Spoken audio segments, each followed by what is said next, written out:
So నువ్వు reason ఒకటి చెప్పేయి అంటే నేనేమన్నా ఉంటే మా ఫ్యామిలీని అడిగి పర్మిషన్ తీసుకొని నీతో మాట్లాడతా. ఫ్యామిలీ పర్మిషన్ తిరిగినప్పుడు ఫ్యామిలీ పర్మిషన్, డబ్బులు తీసుకున్నప్పుడు తెలియదు, ఫ్యామిలీ పర్మిషన్ అవసరం లేదు.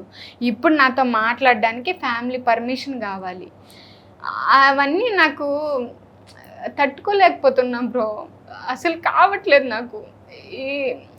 మానసిక ఒత్తిడి ఎక్కువ అయిపోతుంది.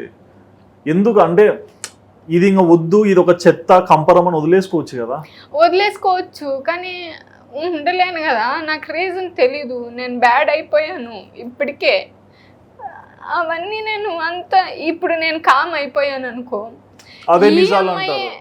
ఈఎంఐ ఏమో చేసింది, ఫేమ్కి పెట్టుకునేసింది, రీల్స్కి పెట్టుకునేసింది, ఇంకా కామ్ అయిపోయింది. ఇదే మాట్లాడతారు. నేను చేసింది, నేను ఉన్నదంతా తెలీదు.